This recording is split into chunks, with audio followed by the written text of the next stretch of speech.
decíamos que las necrosis son varios tipos, existen varios tipos, pero todas están representadas en tres tipos generales. Uno es la necrosis coagulativa, la necrosis licuefactiva y la necrosis gaseosa, ¿verdad? Y que cada una de ellas tiene una causa en particular. Por ejemplo, aunque puede haber combinación también de este tipo de lesiones, ¿verdad? Puede haber combinación y entonces pues, se complica un poquito. Por ejemplo, hay combinaciones cuando hay un exudado purulento, ¿verdad? O cuando hay una lesión granulomatosa o que tiende a la cronicidad, y entonces ya se vuelve crónico activo, donde hay representantes de varios tipos de lesiones, ¿verdad? Por ejemplo, hay granulomas, hay piogranulomas, donde hay exudado purulento o muchos neutrófilos, y también hay granulomas con necrosis gaseosa, ¿verdad? Entonces hay una gran variedad de condiciones que suceden. Vamos entonces a compartir para continuar lo de esto que estábamos viendo. Vamos a ver.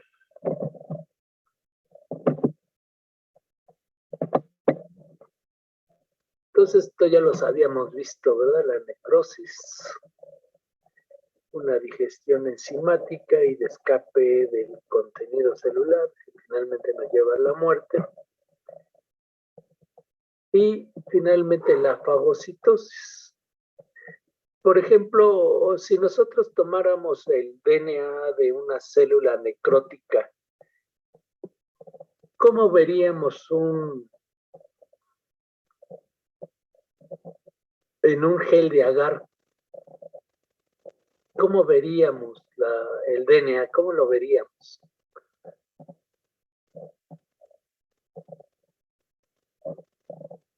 Si nosotros lo hacemos un corregimiento electroforético, ¿cómo veríamos el DNA? Fragmentado en pedazos de forma irregular. Exacto. Vamos a verlos. ¿Por qué? Porque aquí todas las enzimas van a empezar a digerir y dentro de ellos también van a digerir o a fragmentar el núcleo y todo el material nuclear. Y de hecho, cuando hay, por ejemplo, cuando en algunos casos, aunque tengamos el DNA y no está bien purificado, ¿verdad? Aunque sea, vemos un barrido totalmente, vemos una mancha sólida. Sin embargo, cuando vemos en el caso de la apoptosis, ¿qué es lo que vamos a ver? ¿Qué es lo que vamos a ver? ¿Interrupciones? Ajá, vamos a ver que vamos a ir viendo una escalera, ¿verdad? Vamos a ver una escalera perfecta. ¿Por qué? Porque las nucleasas que van a participar en este sistema cortan en sitios específicos, y esos sitios específicos empiezan por decir en 8 bases, 16 bases, 32, 64, o sea, son múltiplos, ¿verdad? Perfectos, y que nos da, y nosotros vamos a ver una escalera perfecta. Entonces eso es la diferencia, mientras que en el otro vamos a ver fragmentos muy pequeños, muy grandes, demasiado grandes o muy pequeños, y además ese barrido que le vemos, y eso porque aquí participan nucleasas específicas, ¿verdad? Que era lo que veíamos. Por ejemplo, aquí vemos una célula y aquí vemos una gran cantidad de fragmentos del núcleo. Vean cómo también tienen un fragmento y una porción del citoplasma.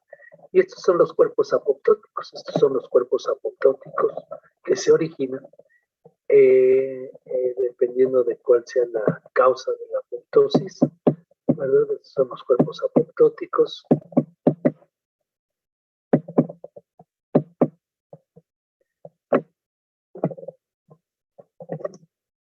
Aquí también vemos una célula que está entrando en apoptosis. Sin embargo, aquí vemos células que están entrando en necrosis en un epitelio, ¿verdad? Vean, el núcleo se está contrayendo, vean, el citoplasma es más acidofílico, casi color naranja, y vean cómo hay una retracción de la célula, ¿verdad? Entonces estos son queratinocitos. Ven aquí, ya este queratinocito prácticamente ya no tiene núcleo, ¿verdad? Entonces es parte de una necrosis. Y ven también aquí algo interesante, que esta célula está entrando en necrosis, hay una separación. Y vean también cómo hay un proceso inflamatorio, está induciendo un proceso inflamatorio, que es lo característico en un proceso de necrosis.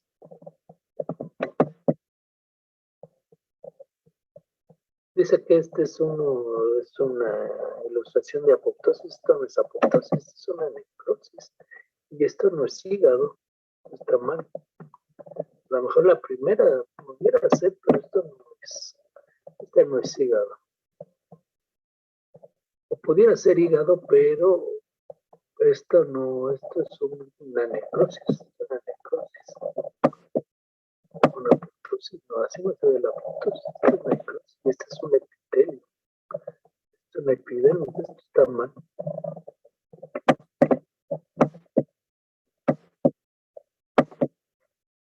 Entonces, la apoptosis es individual generalmente, aunque también puede afectar grupos importantes, por ejemplo, como es en el caso de lo que ocurre, por ejemplo, en el timo, cuando empieza a desaparecer, van desapareciendo grupos importantes de células. Aquí la necrosis generalmente no es individual, aquí sí afecta a muchas células que se manifiestan en daño tisular importante, fagocitosis por neutrófilos y macrófagos, parte de las células inflamatorias, y aquí por células vecinas. Aquí la morfología es hinchazón o tumefacción, en algunos casos también puede haber contracción y retracción, también aquí puede haber contracción y retracción, estas son las primeras fases, ¿verdad? Los organelos se rompen, aquí los organelos se mantienen intactos y se rodean por membrana celular, que ruptura integridad, formación de pliegues y envuelve todo lo que son organelos, restos del núcleo, ¿verdad? Y forman los cuerpos. Se rompe al azar y se desintegra, es lo que decía, aquí se condensa y las endonucleasas se fragmentan en segmentos de 180 y 200 pares de bases. 200, 400, 600, 800, y por eso se observa una escalera en el DNA cuando se hace. Otra de las cosas, todo el contenido se libera al citoplasma generando una respuesta inflamatoria, pero además hay otra cosa, que todo este contenido, como está muy irregular y muy cambia su conformación estructural, y todo eso hace que mucho de esto se vuelva antigénico y entonces se inicia una respuesta inflamatoria, porque aquí también se fragmenta, se divide, pero aquí se conserva la estructura y hace que estos elementos no sean reconocidos como extraños. Entonces, una de las diferencias importantes, no requiere energía, sí requiere energía, es decir, se requiere que se mantenga la temperatura. Ejemplos de apoptosis, ya habíamos visto muchas cosas, embriogénesis y metamorfosis, las membranas interdigitales en los humanos, la pérdida de la cola en el renacuajo, ¿verdad? La eliminación de células no aptas, neuronas con poca sinapsis, y en los procesos normales de renovación. Entonces, por falta de estímulo, el timo y la bolsa de Fabricio, ¿verdad? Son ejemplos. Apoptosis atrófica patológica, la atrofia prostática por castración, algo importante, la muerte de células dañadas, linfocitos alterados o infectados con virus. Con mutaciones, muerte celular inducida por células tóxicas en el caso de los injertos que no son compatibles, y también muerte celular por estímulos como la hipertermia, las radiaciones, fármacos y antineoplásicos. Patogenia de la apoptosis, creo que esto ya lo vieron mejor. De todas maneras, parte de esto ya lo explica perfectamente el artículo que les envié. Entonces no tiene caso, a lo mejor ustedes ya en su casa, cuando les suba ahí. Aquí tiene otra de la patogenia. Aquí una de las enzimas importantes en la apoptosis es la activación de las caspasas, ¿verdad? Las caspasas son las que, y también la intervención de la FAS, digamos de FAS, ¿verdad? Que son las que van a inducir. Y otro de los elementos importantísimos en la apoptosis es el bloqueo de BCL2. La BCL2 es uno muy importante dentro de los procesos de apoptosis, ¿verdad? Entonces son de los elementos importantes que van a participar, son los elementos más importantes. Entonces, la muerte somática, dentro de todo esto tenemos que ver que la muerte somática no solo es la ausencia de vida, sino es el que se pierden las funciones vitales. Y en muchos casos, pues, es la función del sistema nervioso central, sobre todo de la corteza. Recuerden que cuando hay muerte cerebral, y que se refiere a la muerte de las neuronas de la corteza, que son las que integran y generan toda la situación. También cuando hay un paro cardiorrespiratorio, pues también nos lleva a la muerte del individuo. Y como aquí mencionan, la muerte no es algo que ocurre de forma inmediata, sino también es un proceso que van a ir llevándose con determinado tiempo, ¿verdad? Generalmente transcurren 12 horas entre el cese de funciones vitales y la muerte de diversos.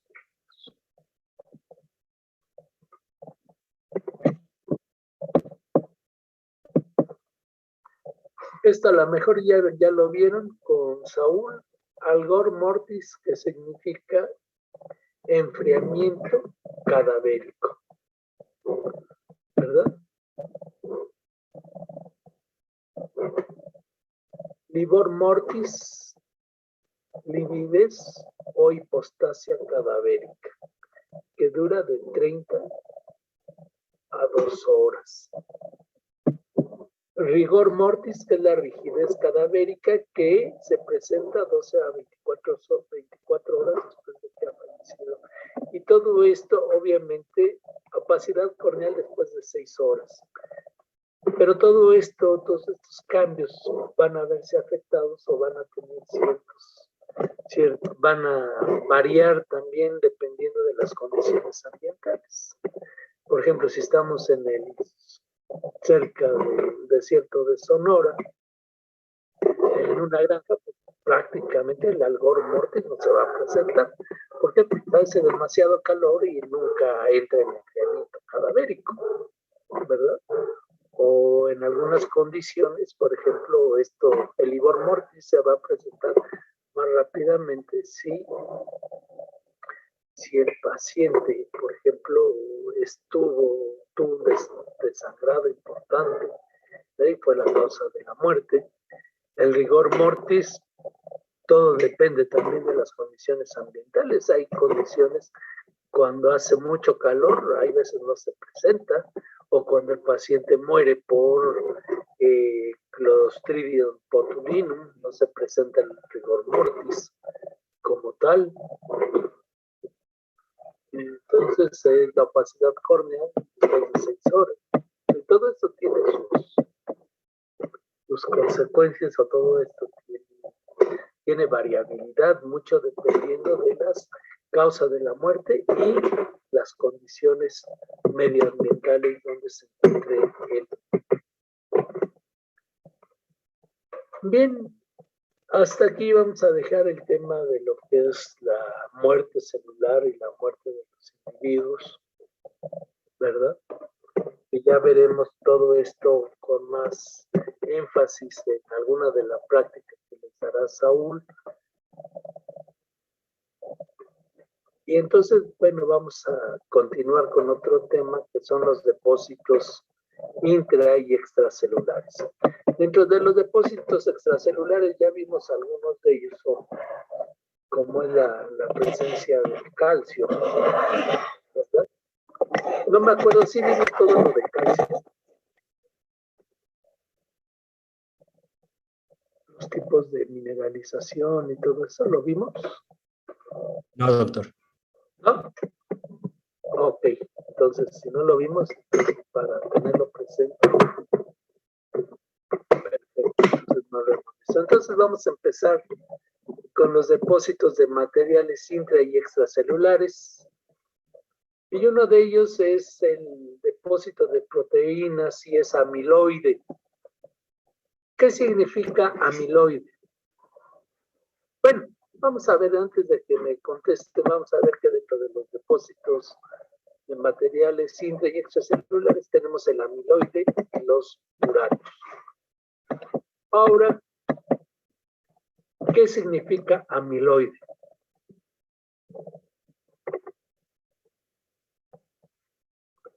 ¿Qué significa amiloide?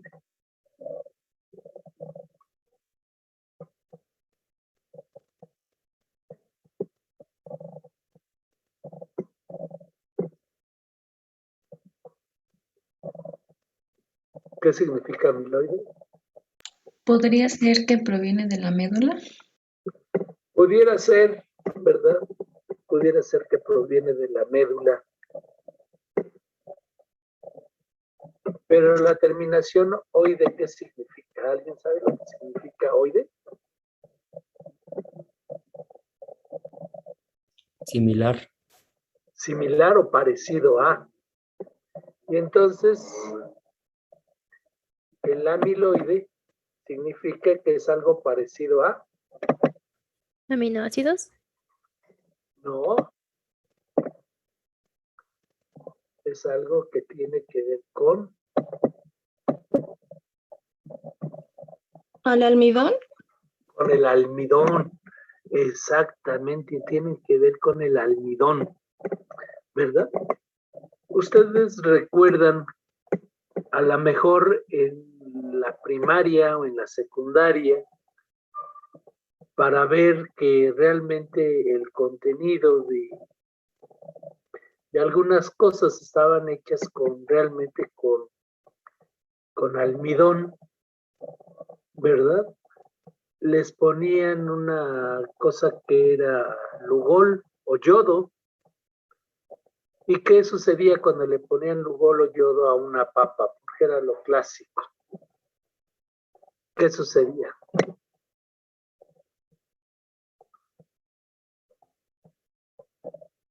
¿Alguien recuerda haber hecho esa práctica? O ya ni las hacen, creo. Entonces, lo que hacían es ponerle yodo y se ponía de un color café intenso. Nunca, qué tristeza. Bueno, entonces se ponía de un color, o se ponía negro, ¿verdad? De un color oscuro, de un color café tan intenso que se ponía negro y eso ya nos estaba indicando que era de un color, que era almidón lo que estaban demostrando, que eran azúcares lo que estaban demostrando, ¿verdad? El almidón. Entonces, ¿qué es lo que pasa con medicina humana? Pues que también dentro de los primeros que empiezan a hacer autopsias, empiezan a ver que el riñón o algunos otros órganos empiezan también a tener un puntilleo blanco, y entonces deciden ponerle lugol. ¿Y qué sucede? Que este lugol también da una coloración oscura importante Y entonces dicen, es algo muy parecido al almidón, entonces también debemos de tener reserva de almidón en estos casos, en estos órganos con esta situación. Y entonces creían que lo que estaban viendo eran azúcares, ¿verdad? Muy parecidos a lo que pudiera tener en la papa, pero no es así, o algún otro tubérculo, pero no era así. De hecho, el amiloide es un material proteináceo complejo con una pequeña cantidad sí tiene un compuesto de azúcar que es el esparansulfato, pero es muy pobre lo que contiene. Entonces el amiloide nada tiene que ver con el amiloide, con el amiloide. Y resulta que el amiloide es un grupo de glicoproteínas fibrilares insolubles cuyos precursores se encuentran en sangre.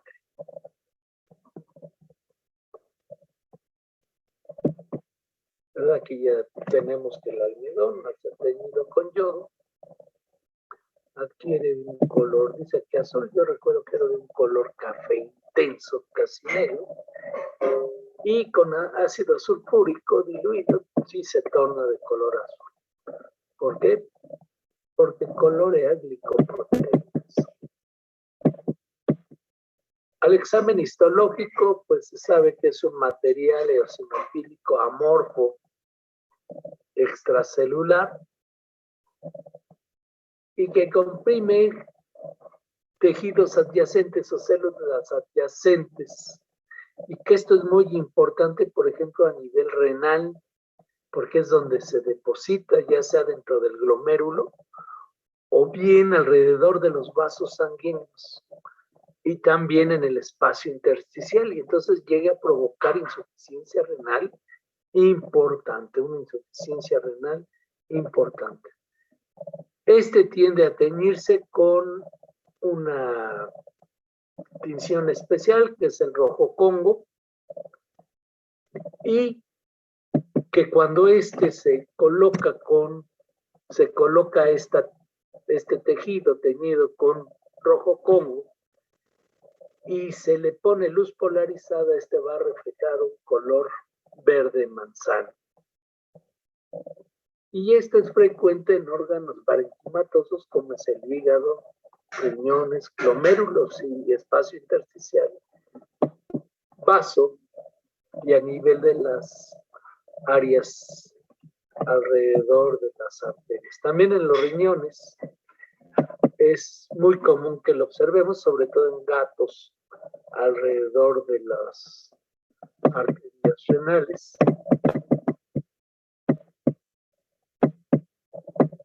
Aquí vemos, se supondría que no se ve bien, está todo pixelado, que no se ve para nada. Se supone que tiene que verse de un color más pálido y los glomérulos se ve un puntilleo blanquecino. Yo aquí no lo alcanzo a ver. Pero desde el punto de vista histológico, aquí vemos un material rosa, homogéneo, limitado, amorfo, ¿verdad? Que está sustituyendo sustituye y comprime parte de las células normales del glomérulo.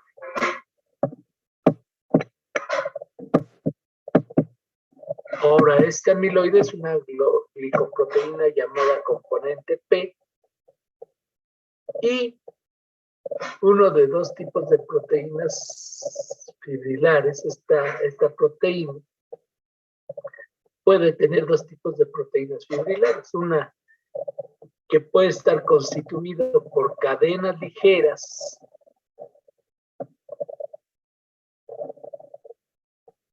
que derivan de anticuerpos, ¿verdad? Que derivan de anticuerpos. También hay amiloide derivado de cadenas pesadas, pero es en un muy bajo porcentaje, que también obviamente corresponden de las inmunoglobulinas. Entonces el amiloide puede ser de cadenas ligeras, que es lo más común, lo más frecuente, y también puede ser de cadenas pesadas, pero es muy poco frecuente, tanto en medicina humana como en medicina veterinaria.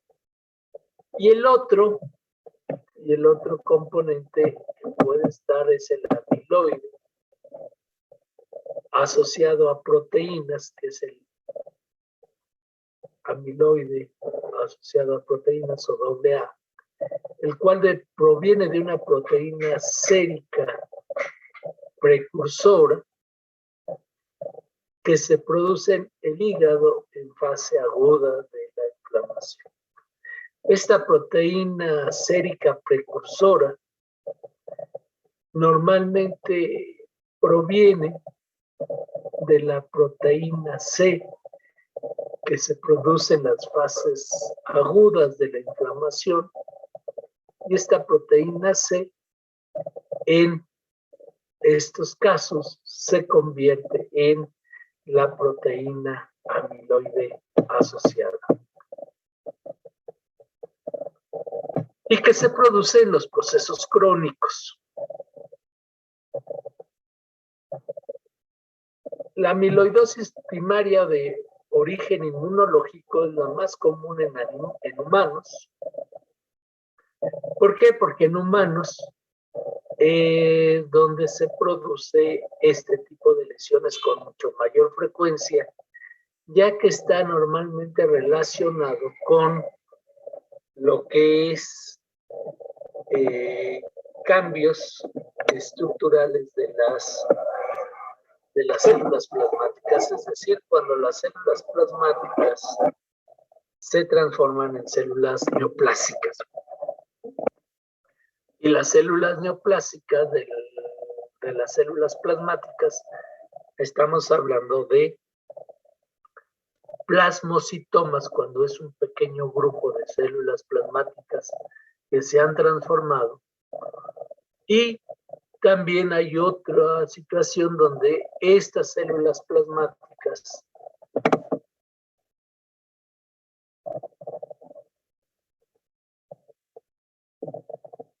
ahorita te contestaré.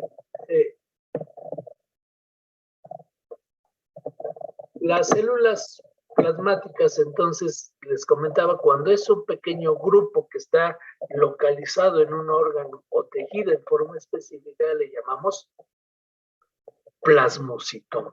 Pero cuando este grupo de células tienen o están distribuidos en diferentes órganos y tejidos en el organismo, le llamamos mieloma múltiple. Mieloma múltiple. Entonces, eso es lo que ocurre. ¿Y qué es lo que sucede con estas células que se han transformado en células neoplásicas? ¿Qué es lo que va a ocurrir? Que van a empezar a producir anticuerpos o parte de sus productos, ¿verdad? Pero anticuerpos mal hechos, es decir, van a empezar a producir cadenas ligeras o cadenas pesadas, como hemos comentado, en el menor cantidad de casos. Y entonces eso es lo que vamos a observar, es que vamos a tener esta situación donde los individuos van a estar produciendo una gran cantidad de proteínas que corresponden a los anticuerpos, pero en forma anómala. Y estos van a constituir, en general, lo que se refiere a esta causa de amiloidosis primaria o de origen inmunogénico. Es cuando tenemos la producción de anticuerpos estructuralmente dañados y solamente se llegan a producir parte de la estructura. ¿Por qué? Porque las células están mal desarrolladas, están mal desde un punto de vista estructural y funcional. Pero esos son parte del componente de. Ahora, Ahora, para continuar, y la pregunta de Evelyn, neoplasia, ¿qué significa? Formación de tejido nuevo, ¿verdad? Y tumor se refiere a un aumento del tamaño de algún tejido. Sin embargo, en algún momento en la historia se hace referencia a que el tumor y neoplasia son sinónimos. Tumor es un aumento del volumen. ¿Y por qué? Porque normalmente cuando hay una neoplasia, pues aumenta de volumen. Los tejidos aumentan. Entonces, por eso en muchas situaciones, tumor y neoplasia lo utilizan como sinónimos cuando no es exacto. ¿Por qué? Porque cuando yo me golpeo en forma importante y tengo un hematoma, ¿qué sucede con mi tejido, bebé? O cuando te pegas en el tobillo, como tenemos un problema en la articulación, nos golpeamos, ¿cómo se hace esa articulación, bebé? Se edematiza y entonces, ¿qué sucede con ese tejido?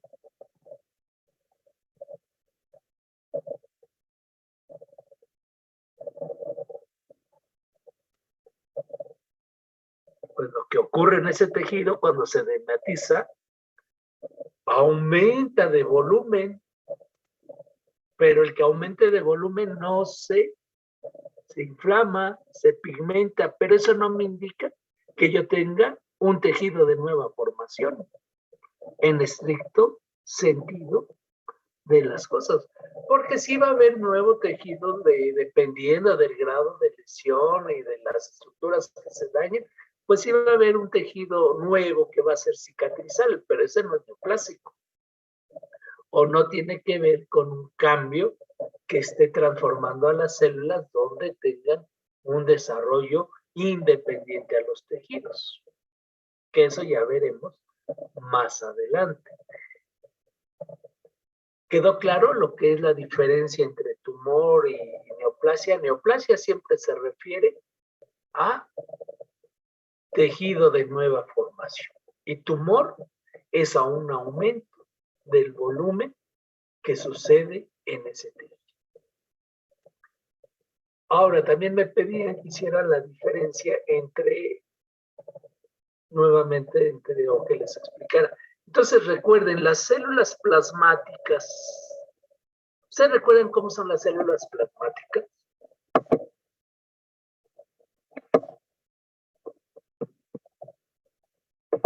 ¿Verdad?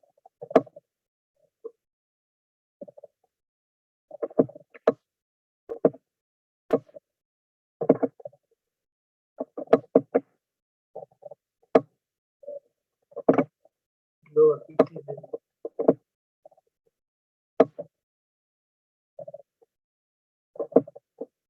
así son más o menos, ¿no? Más o menos. Recuerden que el león no es como lo pinta. Entonces, ustedes recuerdan, son ovaladas, tienen un núcleo excéntrico, que siempre nos han dicho en histología que tiene un aspecto de rueda de carreta. Yo nunca se los he visto así con ese aspecto. Lo he visto en libros y eso, pero así ya con el corte histológico, pues habrá una en 10,000, en 100,000, entonces realmente ni las busco, ¿no? Lo que busco es la morfología general, el núcleo paracentral, y algo característico es un espacio claro perinuclear que corresponde ¿a qué corresponde este espacio claro? ¿Recuerda?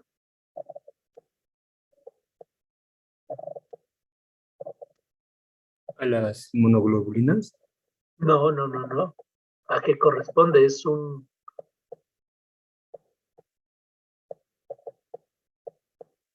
¿Alguien recuerda a qué corresponde ese espacio claro en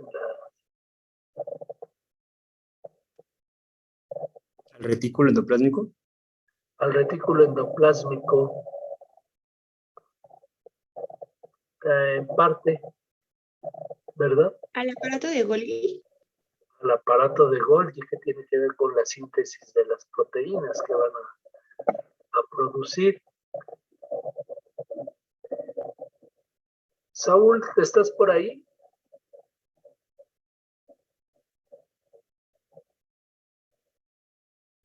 Saúl, hoy estás en seminario. Yo creo que se va a dormir Saúl. Saúl. Bueno, Saúl no está por aquí ahorita para que nos aclare a qué corresponde exactamente. Pero hay un espacio y ya lo veremos más adelante cómo se llama este espacio. Pero ustedes recuerdan normalmente las células plasmáticas, ¿verdad? ¿Qué es lo que nos produce? Inmunoglobulinas. Las inmunoglobulinas, y que están unidas por dos puentes de sulfuro, donde tenemos una porción ETC,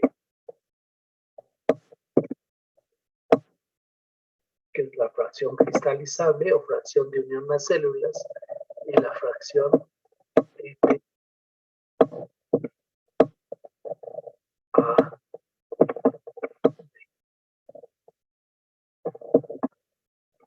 ¿Sí? Y que es la de unión al antígeno, que tenemos dos. Eso es lo que normalmente hacen estas células. Sin embargo, cuando se vuelven o empiezan a transformarse en células neoplásicas, estas tienden a acumularse en un sitio específico. Células neoplásicas se empiezan a producir en un sitio específico, y las vemos todas acumuladas en un área específica que producen una gran cantidad de, ya sea de cadenas ligeras o cadenas pesadas, pero lo más comunes son las cadenas ligeras, y estas cadenas ligeras que producen, ¿verdad? Son irregulares, son anómalas, y que van a ser parte importantísima, la parte central proteica de este amilón. Y esto le llamamos, este conjunto que es único, le llamamos plasmocitoma.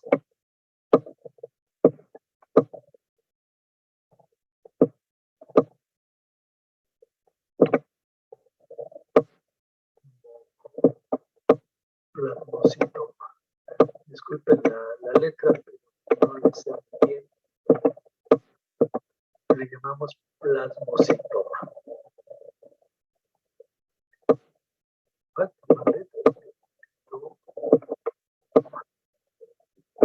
Pero cuando este grupo de células, tenemos aquí un grupo aquí, tenemos una gran cantidad de grupos de células distribuidas en una gran cantidad de órganos y tejidos, le llamamos mieloma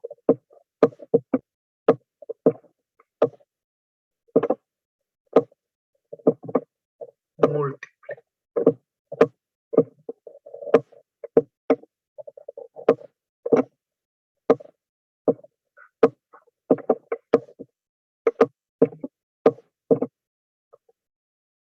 Entonces, la única diferencia es que el plasmocitoma es un solo grupo de células y el mieloma son muchos grupos distribuidos en diferentes órganos y tejidos.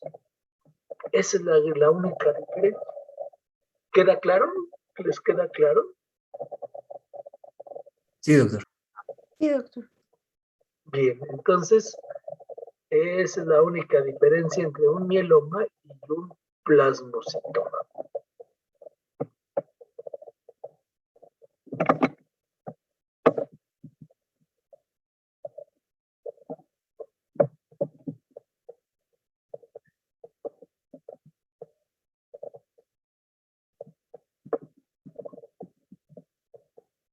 Efectivamente, lo que estábamos viendo, como no se apareció Saúl, es la zona de Golgi, ¿verdad?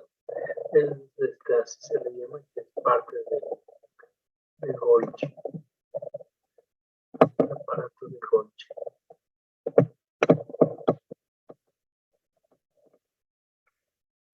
Entonces aquí tenemos el mieloma múltiple o plasmocitoma y el linfoma de células B. Pero el linfoma de células B se tiene que transformar forzosamente en plasmocitoma, si no, no se da. Porque las células B no producen anticuerpos, pero sí tienen receptores para los anticuerpos. Esa es otra cosa.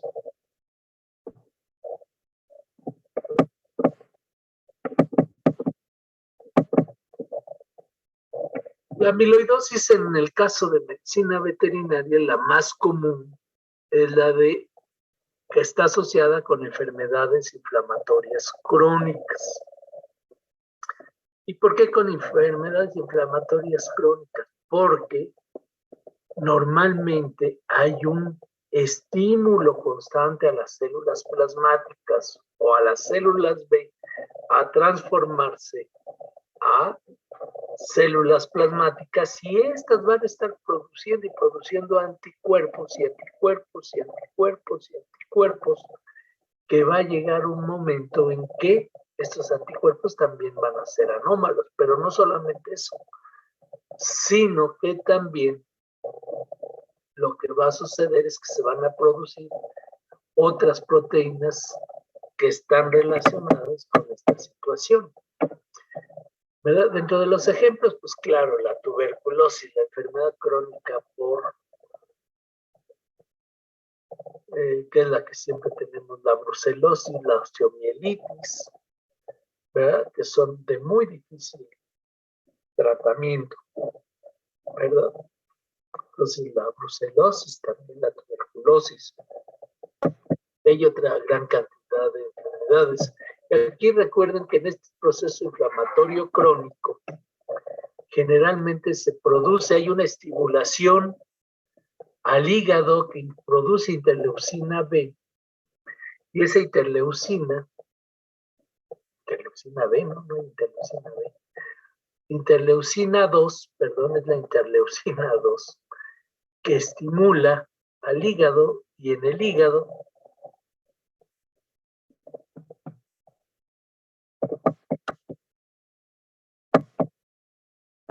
ahí está bien.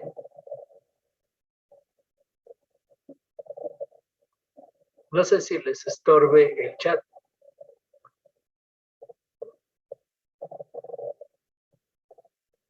Entonces, se produce una gran cantidad de interleucina 2, estimula a los macrófagos, y los macrófagos producen la proteína. No es cierto, los macrófagos producen la interleucina 2, y la interleucina 2 estimula el hígado, y el hígado va a producir en fases agudas la proteína C, y en fases crónicas va a producir la proteína asociada sérica.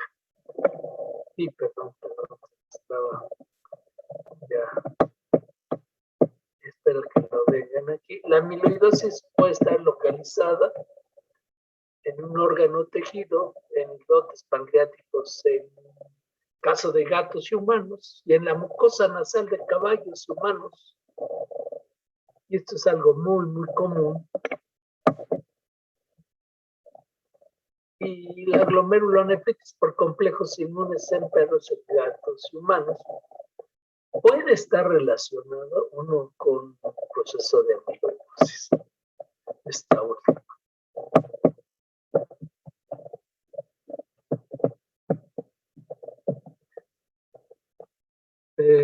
Vamos a ver otra presentación.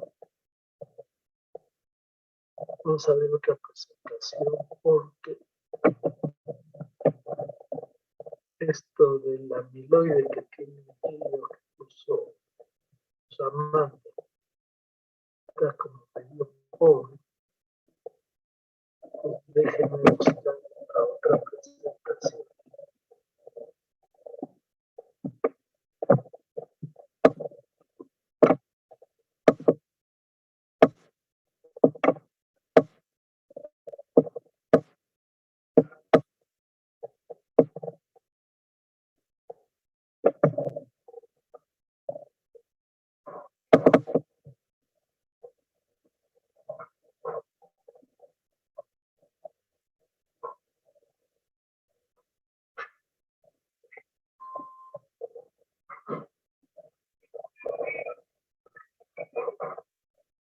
Un segundo, estoy bajando la presentación para verlo.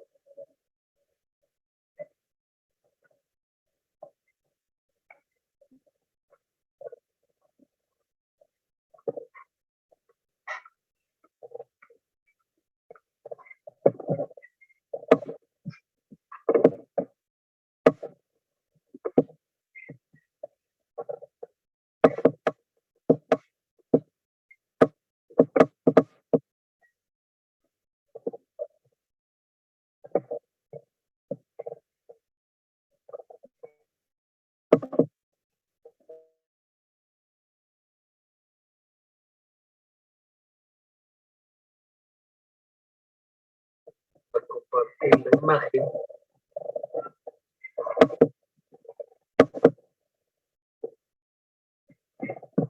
¿Ya están conmigo con la nueva presentación? Sí. Sí, ya. Bueno, entonces es una proteína fibrilar y Rudolf Virchow. ¿Quién fue Virchow? ¿Alguien me recuerda quién fue Virchow?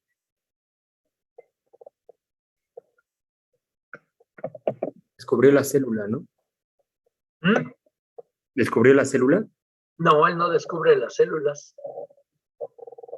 No, el que hace el descubrimiento de las células, Es Hooke. ajá, a través del uso de dos lentes que los talló y con eso pudo aumentar el tamaño.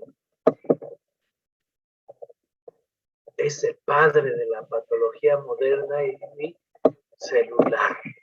¿Por qué? Porque él dice que como todos los organismos están compuestos por células, entonces toda la enfermedad ocurre por ese daño celular. ¿Alguien recuerda alguna otra contribución de Rudolf Virchow? La tríada de Virchow. La tríada de Virchow. ¿Qué más? ¿Otra? A nivel del sistema nervioso.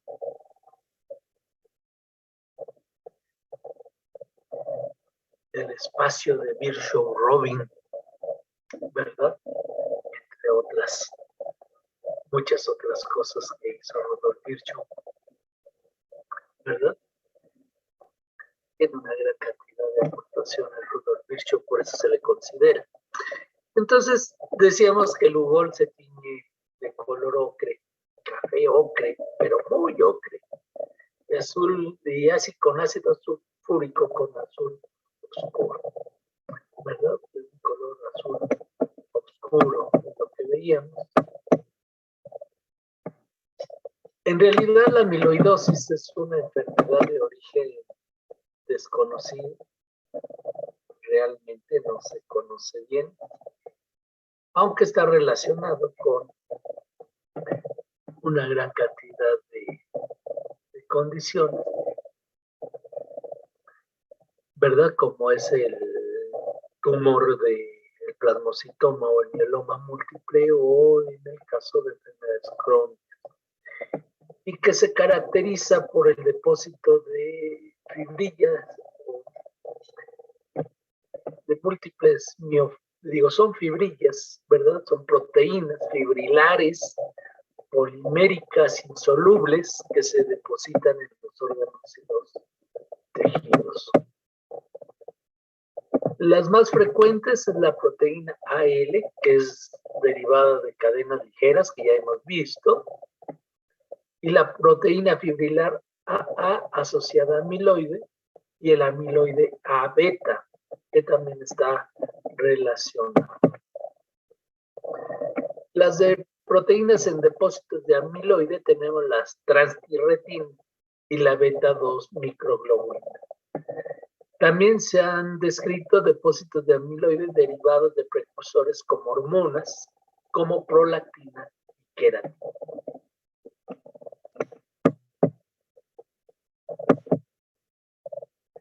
Entonces, el amiloide AL, ¿verdad? Está asociado a discrasia de linfocitos. Discrasia es problemas en su desarrollo y su diferenciación. Entonces tenemos la hiperplasia medular de células plasmáticas, mielomas, macroglobulinemias y en caso de linfomas B, que tienden a transformarse. Efectivamente, el espacio de Bishop-Robin, perdón, es que no quito el chat y ya no veo lo que me colocan. Entonces, perdón por también veo de repente el mensaje en el chat y todo eso. Mil disculpas. La displasia de linfocitos B, por ejemplo, tenemos hiperplasia de la médula de células plasmáticas, mielomas y linfomas de tipo B, pero donde tienden a transformarse en células plasmáticas.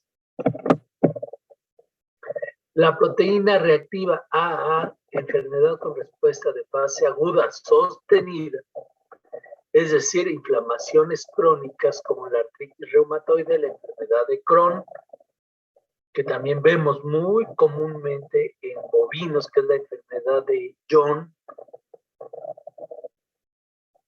o paratuberculosis, que también le llamamos, la tuberculosis, la lepra, la osteomielitis y el carcinoma renal. Es donde encontramos esta proteína reactiva AA. Tipos de amiloide, al amiloide asociado, que es una proteína precursora también de inmunoglobulinas, y la de cadena ligera asociada a, obviamente, a las proteínas D.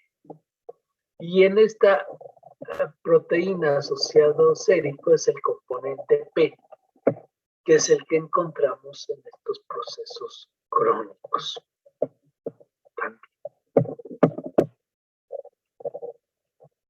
Entonces, el amiloide también puede ser primaria, asociado a displasia de células plasmáticas, es decir, problemas en su desarrollo, el mieloma múltiple, proliferación de linfocitos B, pero nuevamente con transformación a células plasmáticas, y la secundaria, enfermedades inflamatorias crónicas.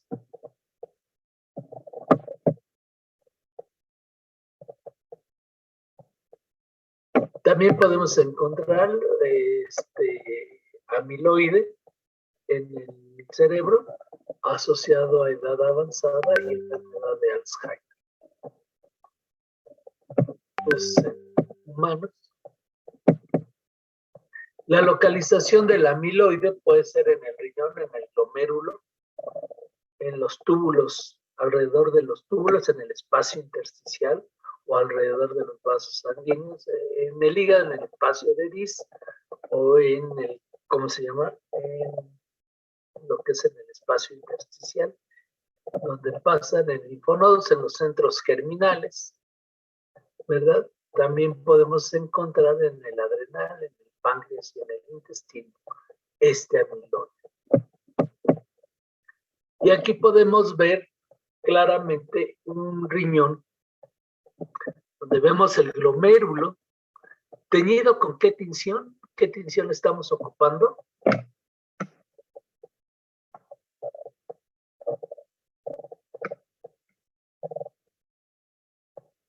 Rojo Congo.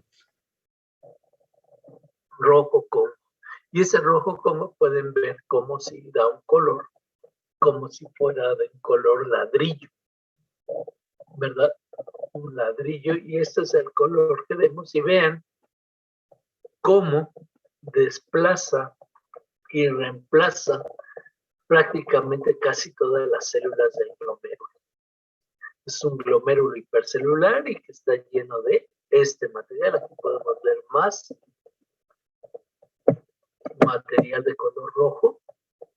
Aquí tenemos teñido con otra tinción, ¿verdad? Podemos ver aquí este material.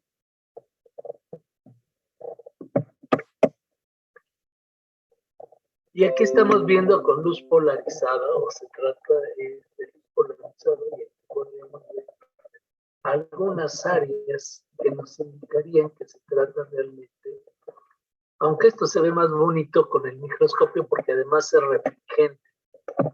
Ustedes pueden ver el macro y el micro, y entonces se ve refligente estas áreas que corresponden al material que da un color verde manzana. Desafortunadamente no. Y aquí esta es una ultraestructura donde vemos este material fibrilar entrecruzado de estas fibras proteicas, ¿verdad? De material proteico, ¿verdad? Material fibrilar polimérico que tiene dentro de ellos un compuesto que es heparansulfato y otros componentes que hacen todo esto.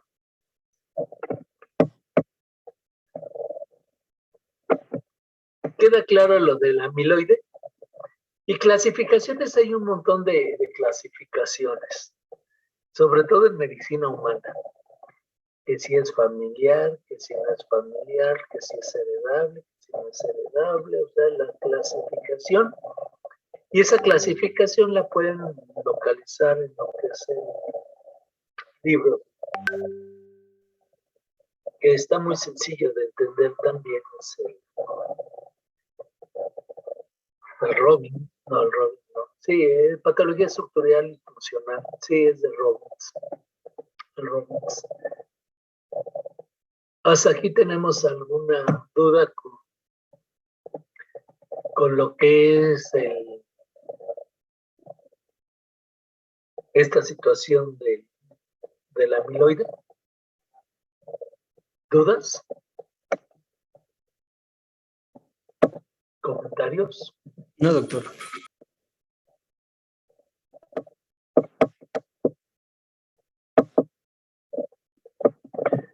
Otro de los elementos que también vemos que se van a acumular en el espacio extracelular son los uratos. Y estos uratos se asocian a un incremento en la síntesis de ácido ureico, de ácido úrico. Y esto, aumento del ácido úrico en sangre, no es tanto que se incremente a veces la síntesis, que sí puede ser, pero también porque no se elimina. ¿Verdad? Porque no se elimina el ácido úrico y tiende a depositarse en el espacio extracelular. Y entonces, al final, lo que vamos a reconocer y que se reconoce clínicamente es como gota. Y esa gota, pues es a lo que se refieren, a la presencia de uratos en los tejidos. Y entonces, para que se dé ese depósito, el paciente tiene que tener hiperuricemia. Es decir, incremento del ácido úrico en sangre. ¿Y cuáles son las causas? El alcohol, la obesidad, dietas ricas en proteína y fármacos como la tiacina. Eso es lo que van a favorecer que exista un incremento del ácido úrico. Y entonces, eso es ¿qué es lo que va a suceder? Que estos uratos se van a depositar en forma monosódica, ¿verdad? Uratos monosódicos, que se van a depositar principalmente en las articulaciones y en otros tejidos, y la presencia de estos cristales, porque son cristales de uratos, le llamamos tofos le llamamos. Y entonces, lo que vamos a encontrar si hacemos un análisis bioquímico es un aumento de ácido úrico y que le llamamos hiperuricemia.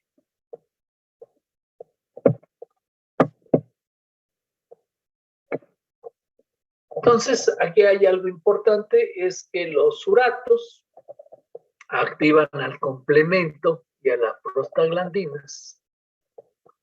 Y estos, al activarse, van a ser factores quimiotácticos y entonces van a traer a leucocitos polimorfonucleares y monocitos que van a fagocitar y van a mediar un proceso químico para hacer un proceso inflamatorio muy, muy extenso y muy importante. Y estas prostaglandinas también son productoras de dolor. ¿Cuáles son los leucocitos polimorfonucleares? ¿Alguien me recuerda cuáles son los leucocitos polimorfonucleares? Neutrófilos, basófilos y eosinófilos. Perfectamente, esos son los polimorfonucleares.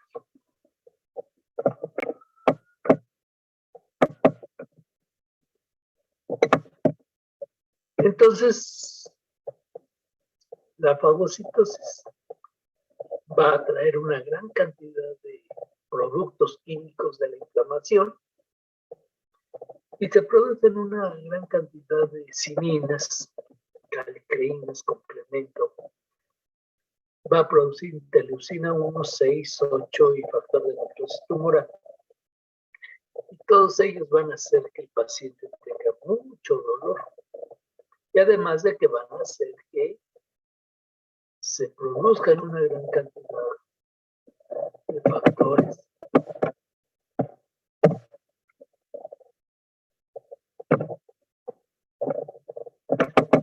y dentro de ellos la activación del factor Hageman, que lo que hace es activar la cascada de la coagulación.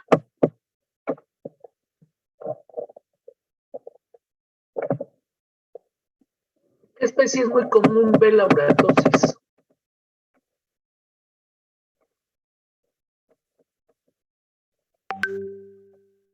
¿Ya vieron?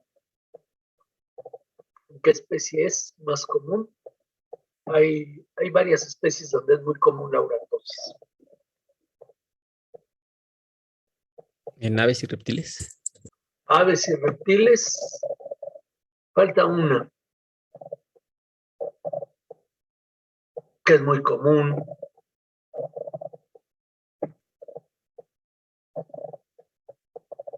¿Qué otra especie? El ser humano. El ser humano. Y hay una especie que también, pero una raza en especial dentro de esa especie. ¿Perro dálmata? El perro dálmata, muy bien, el perro dálmata tiende a sufrir uratosis. Muy bien. Entonces la uratosis, como habíamos visto en diapositivas anteriores, puede ser de dos tipos, visceral y articular. Y aquí en estas aves podemos ver este material, vean cómo las cerosas se vuelven blancas y vean aquí este material que si nosotros lo pudiéramos tocar es como si estuvieran, ¿conocen los gises? Bueno, les pregunto porque como ya no los usamos en clase, ya no podemos tener gises para aventarle a los alumnos, no es cierto, pero antes en la primaria sí nos aventaban los gises. Y los gises, si ustedes los tratan de cortar, pues crepitan como si estuvieran cortando arena. Si tienen curiosidad y tienen por ahí un cuchillo, alguna lámina, traten de cortar algún tabique y van a sentir esa consistencia que crepita, que tiene este material, y son estas líneas blancas que vemos en esta ave. ¿Por qué en las aves tiende a depositarse mucho? ¿Por qué se produce mucho ácido úrico?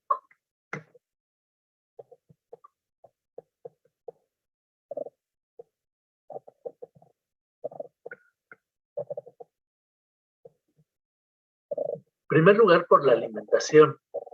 La alimentación es muy rica en proteínas. Altamente rica en proteínas. Por la tiacina que le ponen en el agua. Ajá, también, efectivamente. Y la otra es que recuerden que normalmente las aves también eliminan no el ácido úrico, sino producen mucho amoníaco, que finalmente también tienen problemas para eliminarlo. Y entonces vean aquí las articulaciones, ¿cómo se ve esta articulación?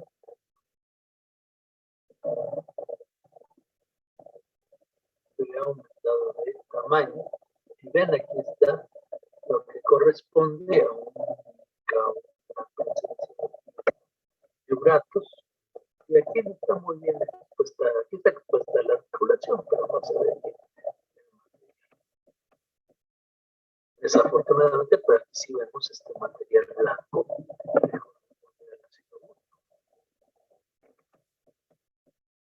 Esto es bien común en las aves.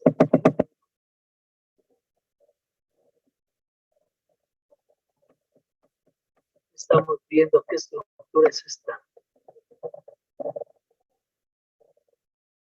Realmente hay una respuesta inflamatoria crónica.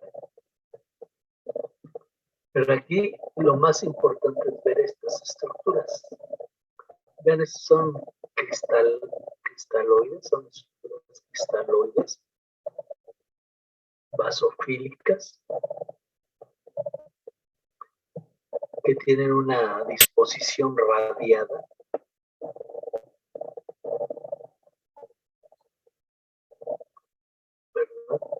Posición radiada y vean el proceso inflamatorio alrededor. ¿Y esto cómo le llamamos a estos cristales?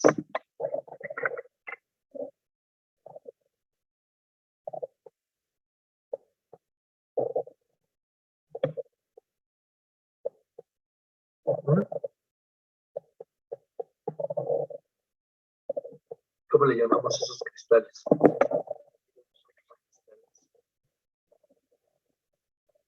¿Cómo habíamos dicho que le llamábamos? ¿Tofos? Topos. Perfecto, le llamamos topos. Y eso es lo que vamos a ver cuando vemos, por ejemplo, esto ocurre muy común en humanos. En humanos, ustedes vean a un paciente que tenga todo el aspecto y cumpla todos los requisitos de ser alcohólico, que tiene que ver también con el daño hepático, la eliminación de todos estos compuestos, verán cómo las acumulaciones las tienen bien grandes y además son sumamente dolorosas. Por ejemplo, los pacientes que tienen este tipo de problemas, pues les piden que no consuman tantos alimentos proteicos y otras cosas. ¿Por qué? Porque eso también, por ejemplo, la cerveza que tiene una gran cantidad de proteína le ocurre. Entonces, eso es lo que tenemos de lo que es la uratosis. ¿Sí? ¿Queda claro la uratosis? Es una reacción biogranulomatosa y la presencia del material cristaloide que le llamamos topos. Volveremos entonces a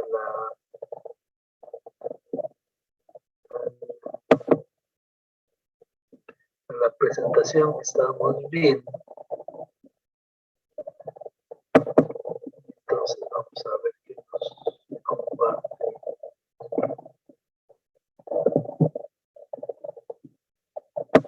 ¿Qué es lo que nos va a compartir Samantha? ¿Qué es lo que nos compartía Samantha?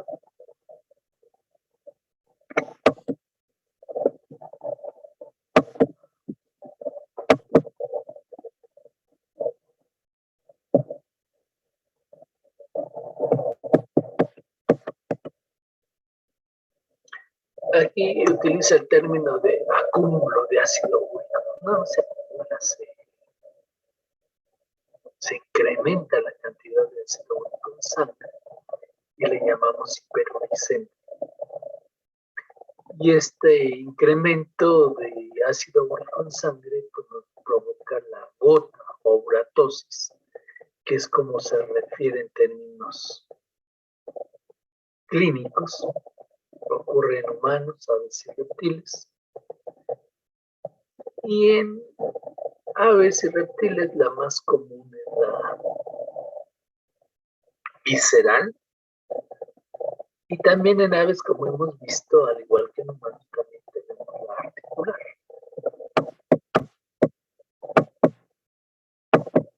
Entonces, el ácido úrico, recuerden que es un producto del catabolismo de las bases púricas adenina y guanina, de las proteínas en aves, reptiles, primates, perros, dálmatas. El resto de los mamíferos convierte el ácido úrico en alantoína, enzima uratoxidasa y se elimina en orina. Y esta alantoína es una forma muy soluble del ácido úrico.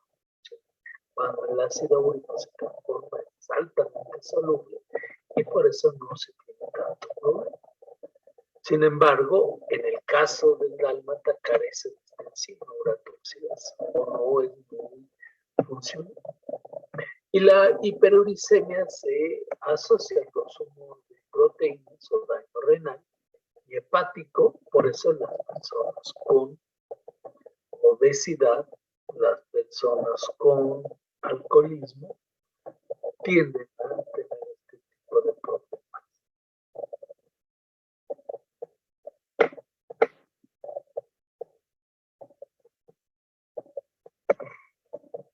El depósito de cristales se observa en las membranas serosas, en el espacio intersticial y en las articulaciones, y produce estos cristales que son amorfos y que tienen un aspecto radiado.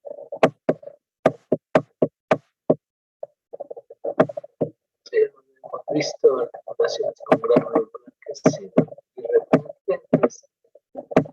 Aquí vemos un cuadro de uratosis en una ave más importante. ¿Hasta aquí alguna duda de lo de la uratosis? No, doctor. No, doctor. Ok, perfecto. Entonces, vámonos a la otra presentación. Antes de ver pigmentos, quiero ver calcificación, mineralización.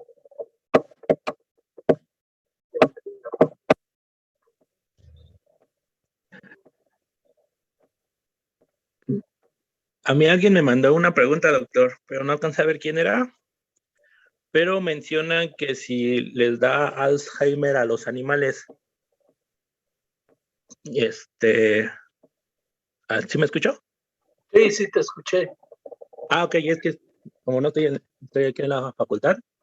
Bueno, ahí yo por lo que sé es que en primates no humanos, sí hay, como usted mencionó, varias enfermedades ya degenerativas en animales adultos, que sí se presentan estos cúmulos de amiloide a la periferia de los vasos sanguíneos del cerebro, pero no, luego no se animan a decir que es como tal Alzheimer, porque en el caso de humanos es una enfermedad clínico patológica, se basan mucho en los signos clínicos que sufren los pacientes Exacto. para hacer. De hecho, también por ahí hay algunos estudios que han hecho sobre todo en perros y sí hablan de algo parecido al Alzheimer, sobre todo en perros ya viejos, muy viejos, se habla de algo parecido al Alzheimer, pero también es muy difícil de comprobar y de establecer. ¿Por qué? Porque pues sí tienen muchas cosas y sí se ha visto, pero así como tal Alzheimer, pues no es una enfermedad que han intentado relacionar con algunos comportamientos de los animales, sobre todo muy ancianos en el caso de perros. Pero así como tal Alzheimer, pues algo muy parecido pueden tener. Sí. Pero no, que yo sepa solamente, como bien tú lo dices, en primates no humanos, eso también es discusión.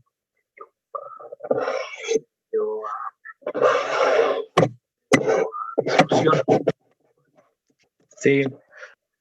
Y como tal, también hay que recordar que el Alzheimer sí es producido, como se vio, por acúmulos de beta amiloide, pero también está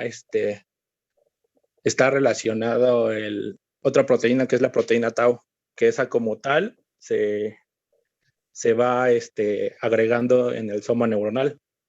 Y bueno, han hecho investigaciones recientes en veterinaria y como tal, los animales que llegarían a ser como lo más parecido a lo que pasa en humanos vendrían siendo los gatos, porque en ellos sí ya se ha comprobado como tal la presencia del amiloide, con técnicas especiales como inmunohistoquímica o el rojo Congo, y también los agregados de esta proteína dentro de las neuronas. Pero como tal, igual, pues todavía sigue en un gran dilema, ¿no? Si se le llama Alzheimer, o como menciona el compañero Rafael, que sí, se llama el síndrome de disfunción cognitiva. Exacto. Efectivamente, pero así como tal, no. Hay muchas cosas que son difíciles de comprobar porque no es tan sencillo, sobre todo cuando se trata más que de síntomas. Muchos son síntomas y que es lo que uno percibe en algunos casos. Entonces es complicado a veces establecer este tipo de condiciones. Entonces, ¿alguna otra duda, pregunta, comentario acerca de esto?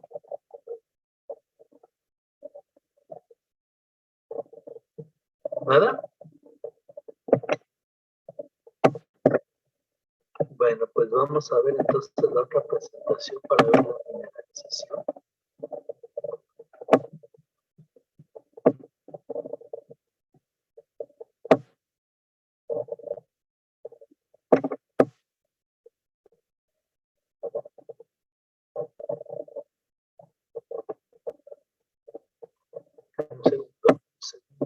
Un segundo.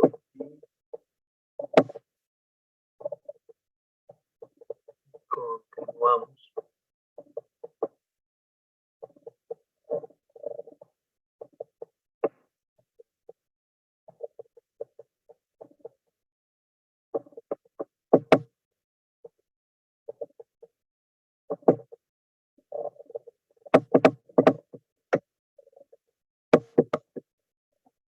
Bien, vamos a compartir pantalla.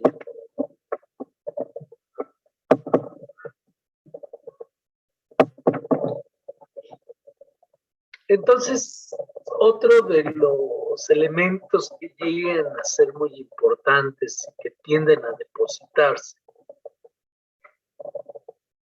en el espacio intersticial entre las células, inclusive hay enfermedades donde hay acúmulo de calcio dentro de las propias células, porque las células también tienen áreas especiales donde se acumula la célula o tienen almacenes específicos para el calcio.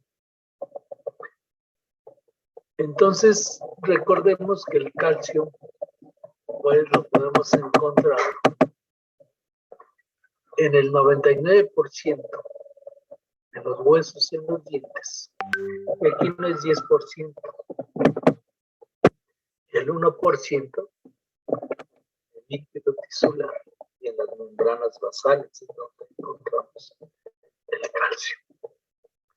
Entonces, los huesos es la fuente y recuerden que el calcio líquido tisular en la sangre y todos estos sitios normalmente es un calcio ionizado. Si no está ionizado, el calcio no funciona. Es una de las cosas importantes, es un calcio ionizado. Ese es el lugar. El calcio se adquiere a través de la alimentación normalmente, que puede ser a partir de plantas o compuestos animales, ¿verdad? Como puede ser la leche y sus derivados,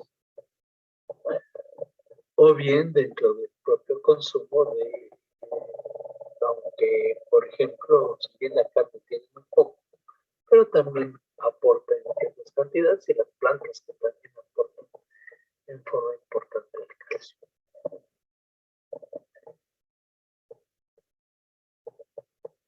El calcio generalmente está circulando en sangre, ¿verdad? Y que normalmente va a ser absorbido a través del intestino, ¿verdad? Para lo cual requiere que existan ciertas hormonas y ciertos compuestos que favorezcan su absorción. Y entonces, En algunos casos hay unos compuestos como la vitamina D que favorecen la absorción de calcio a nivel intestinal. Y entonces, cuando hay demasiada vitamina D, ¿qué es lo que va a ocurrir?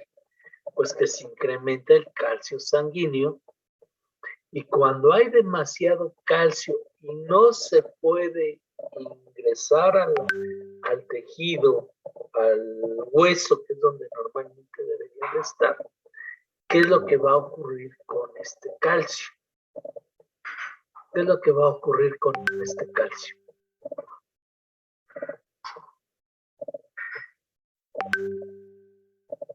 ¿Mm? ¿Se eliminará por vía renal? ¿Dónde? ¿Eliminará por vía renal?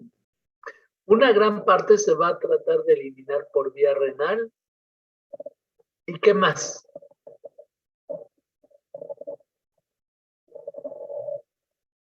¿Qué más va a suceder con este calcio que está circulando en grandes cantidades? Es decir, tenemos una hipercalcemia, donde la hormona, la paratormona, pues estará tratando de, no, digo, aquí no activa la paratormona. Aquí lo que va a suceder, ¿qué es lo que va a suceder con este calcio? ¿Va a activar a la calcitonina? Va a activar a la calcitonina para tratar de hacer los depósitos, pero es demasiado calcio, es demasiado. Entonces, ¿qué va a ocurrir? ¿Qué ocurre? ¿O qué se les ocurre que pueda suceder?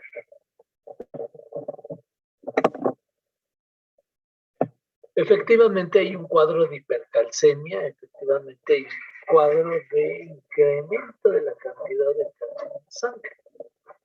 Y ustedes saben que el calcio también está relacionado, por ejemplo, con la función cardíaca. Entonces hay que tener cuidado con el cardíaco. Pero ¿qué es lo que sucede cuando tenemos demasiado calcio en la sangre? ¿Puede ser una tetanización? Se pueden formar cálculos, sí, efectivamente, cálculos a nivel renal. ¿Y qué más? Es decir, entonces, si se forman cálculos, ¿qué es lo que nos está indicando? ¿Qué le está sucediendo a ese calcio para que se formen los cálculos, Rebeca?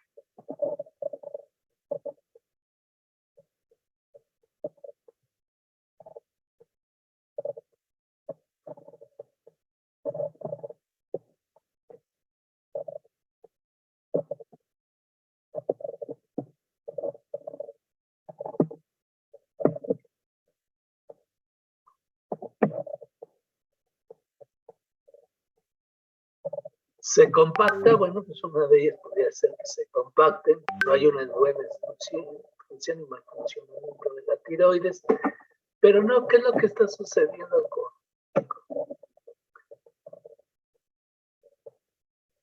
¿Qué es lo que está sucediendo con ese calcio? ¿Qué es lo que le está sucediendo a este calcio para que se compacte y se forme un cálculo? Algo muy simple. ¿Qué le está sucediendo?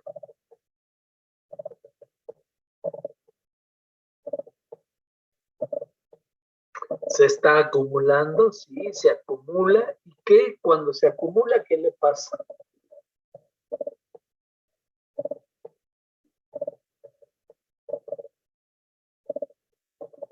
¿Se va qué?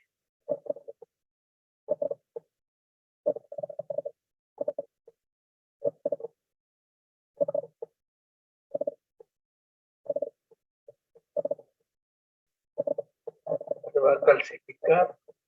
Ajá, se van a calcificar algunos tejidos. ¿Pero qué le pasa al calcio?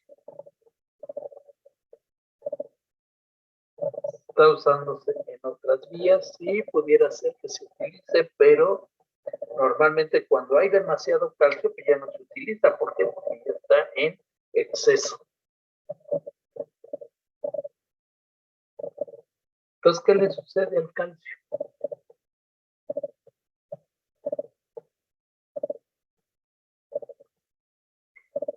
Por ejemplo, ¿qué es lo que sucede si ustedes agarran, por ejemplo, me imagino que han tomado café o té? ¿Sí han tomado café o té? Sí, doctor. Sí. Y entonces, ¿qué es lo que sucede cuando ustedes le agregan una cucharada a una taza de café o de té, una cucharada de azúcar? ¿Qué le pasa a ese azúcar? ¿Se precipita? Se diluye. Se precipita luego. Bueno, se disuelve, ¿no? Pero si le pongo 2, 3, 4, 5, 6, 7 cucharadas, ¿qué sucede? Saturo mi sistema y ¿qué le pasa? ¿Se va a seguir disolviendo?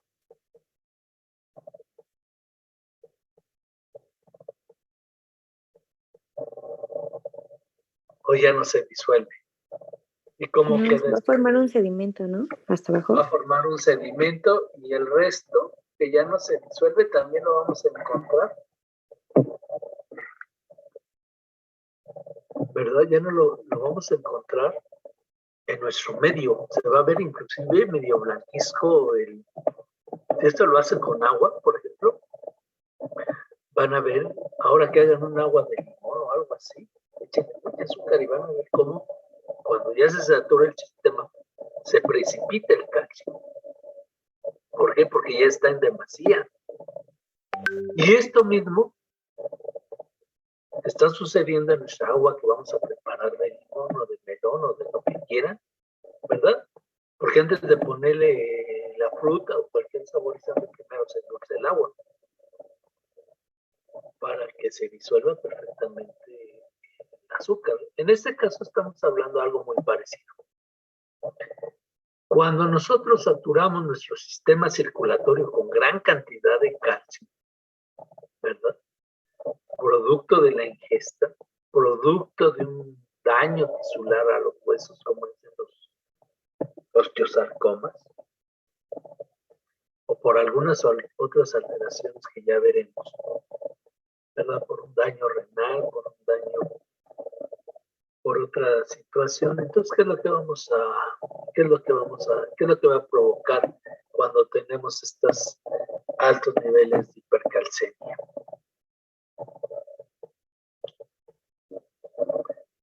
Por un lado, sí, ya en el caso de los cálculos, ya no se pueden diluir y se empiezan a compactar y entonces se forman los cálculos, como dice Rebeca.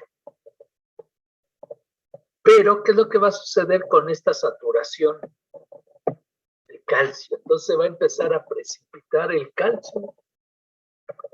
¿Y dónde se va a precipitar este calcio? ¿Cuáles serán los lugares donde tendremos comúnmente precipitación de calcio? Acuérdense que el calcio, ¿qué es una base o es un ácido?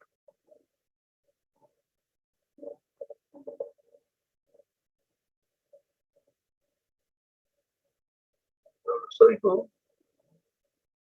¿Una base? Es una base.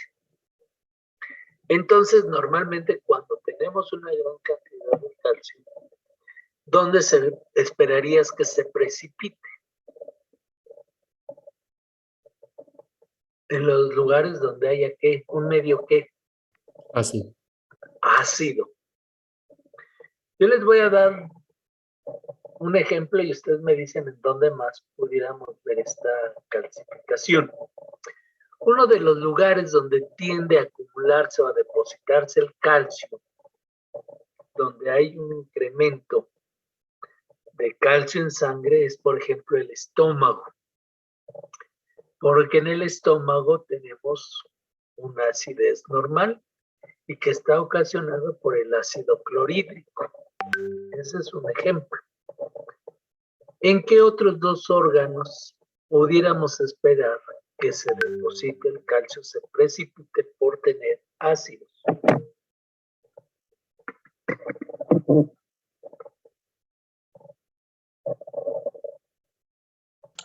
¿En la orina? Podría ser la vejiga, podría ser el tubo digestivo, digo el tubo o el sistema urinario, ¿verdad? Sobre todo en los riñones, en la pelicilla. En la piel, ¿qué tipo de ácido tenemos normalmente?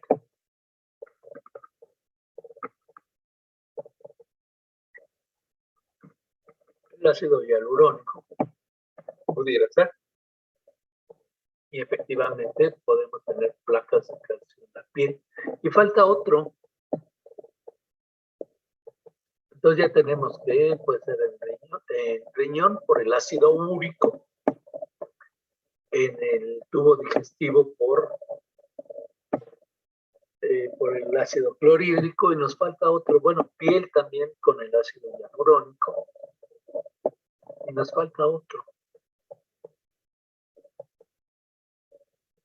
Hígado no, el hígado no tiene ácidos, o no tiene una acidez normal en el hígado, se mantiene neutro. No, tampoco es el páncreas.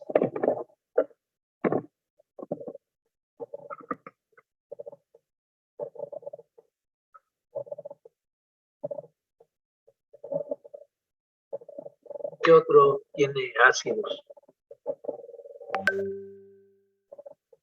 No, tampoco es la vesícula. En la vesícula no se precipita el calcio. Se precipita ¿En los músculos?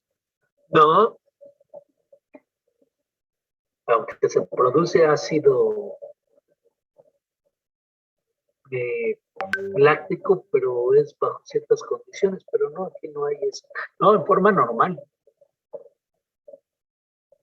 En la lotería no. En la lotería no. ¿Qué otro órgano?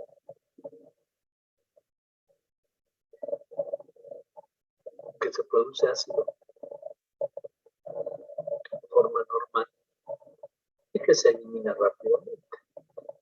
Aquí ya nos dijeron el ácido carbónico. Perdón, es que no tengo que esto. Estómago, piel, riñón.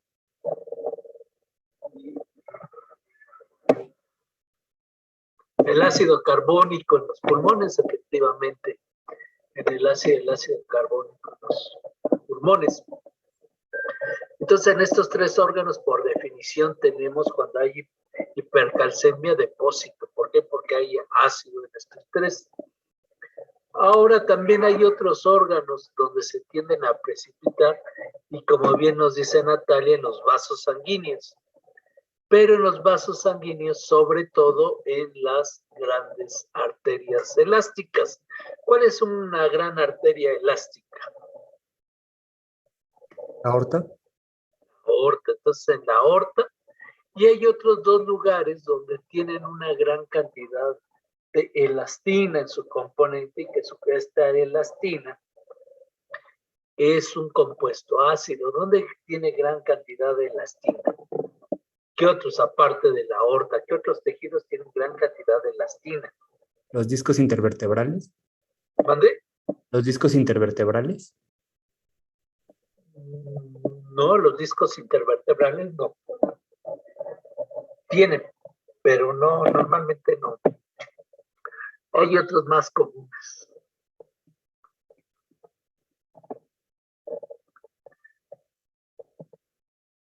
No, y los discos intervertebrales no tienen tanta elastina. No son tan elásticos. De hecho, se llegan a romper relativamente con cierta facilidad. No, las meninges no. ¿Puede ser en los tendones, en las articulaciones? En los tendones sí, ligamentos. Por eso no sé si han visto que los pacientes que tienen hipercalcemia, por ejemplo, en el caso de las vacas, donde vemos mucho esto, y otros animales caminan, que le llaman embarados. ¿Por qué? Porque tienen tan mineralizados sus tendones y ligamentos, caminan como robots. Entonces, esta hipercalcemia nos lleva a que se deposite principalmente en estos órganos: riñón, pulmón estómago, tendones, ligamentos y vasos sanguíneos. Bien, pues ya se acabó el tiempo. Nos vemos el día de mañana también a las 11. Y espero que vayan entendiendo las cosas. Ahorita les subo una presentación para que tengan ya esta presentación y le puedan ir dando una leída. ¿Sale?